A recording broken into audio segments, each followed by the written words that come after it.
அஸ்ஸலாமு அலைக்கும். ஒரு 16 வயது சிறுவனின் குரல் உலகத்தையே கண்ணீரில் ஆழ்த்திய ஒரு கதையை கேட்க தயாரா? மலேசியாவில் உள்ள ஒரு சிறையின் இருளில் இந்த சிறுவனின் குரான் ஓதலை கேட்டு சிறை ஊழியர்கள் கூட வீடியோ எடுக்காமல் இருக்க முடியவில்லை. 2014இல் இந்த 2.5 நிமிட வீடியோ உலகத்தை முழுவதுமாக கவர்ந்தது. 2014இல் மலேசியாவில் உள்ள ஒரு சிறையில் இருந்து இந்த அற்புதமான கதை தொடங்குகிறது. ஒரு 16 வயது சிறுவன் தாய்லாந்து அல்லது கம்போடியாவில் இருந்து வந்தவன். படிப்பு அல்லது வேலைக்காக மலேசியாவுக்கு வந்தான். ஆனால் பாஸ்போர்ட் காலாவதியானதால் அல்லது ஆவணங்களில் ஏதோ பிரச்சனை காரணமாக அவனை சிறையில் அடைத்தனர். சிறையில் இருந்தபோது இந்த சிறுவன் மற்ற கைதிகளுக்கு குரானை அழகாக ஓதிக் கொடுப்பான். ஒரு நாள் உணவு நேரத்தில் ஒன்றாக இருந்த கைதிகள், இன்று கொஞ்சம் உரத்த குரலில் குரான் ஓது என்று கூறினர். அவன் அந்த குரலில் அந்த பக்தியுடன் குரான் ஓதத் தொடங்கினான். அப்போது ஒரு சிறை ஊழியர் உணவு விநியோகிக்க கேண்டீனுக்கு வந்தார். அந்த சிறுவனின் குரலை கேட்டவுடன் அவரது இதயம் தொடப்பட்டது. அவர் ரகசியமாக சிறுவனுக்கு தெரியாமல் 2.5 நிமிட வீடியோவை பதிவு செய்தார். அந்த வீடியோ இணையத்தில் பதிவேற்றப்பட்ட போது உலகம் முழுவதும் அது பரவியது.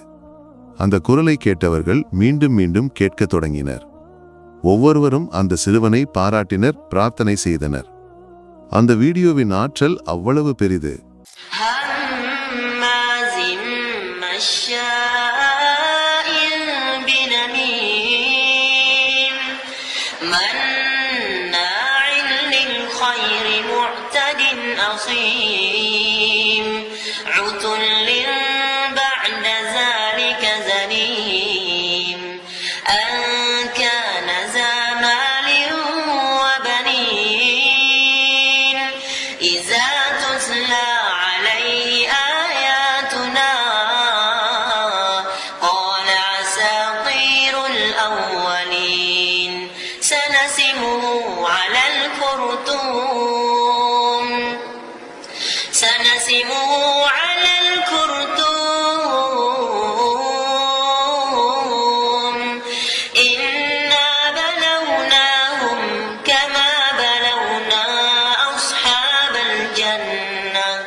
أصحاب الجنة إذ أقسموا ليصرمنها مصبحين ولا يستثنون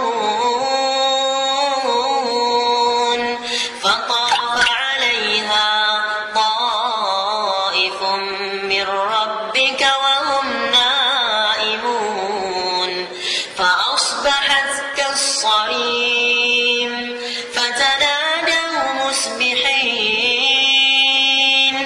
أن اغدوا على حرثكم إن كنتم صارمين فانطلقوا وهم يتخافتون ألا يدخلنها اليوم عليكم مسكين وغدوا على حرد قادرين فلما رأوها قالوا إنا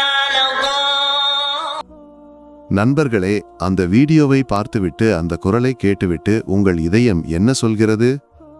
ஒரு கணம் கண்களை மூடி அந்த குரலை பற்றி நினைத்து பாருங்கள். அந்த 16 வயது சிறுவனின் குரல் உங்கள் மனதை தொடவில்லையா? இந்த வீடியோ வைரலான பிறகு அந்த சிறுவனை மரியாதையுடன் சிறையில் இருந்து விடுவித்தனர். இன்று அவன் மலேசியாவில் ஒரு மசூதியில் இமாமாக இருக்கிறான். அவன் திருமணமாகி மலேசியாவில் குடியேறிவிட்டான். சிலர் அவனது பெயர் ஹாஃபிஸ் ஜலாலுதீன் என்று கூறுகின்றனர்.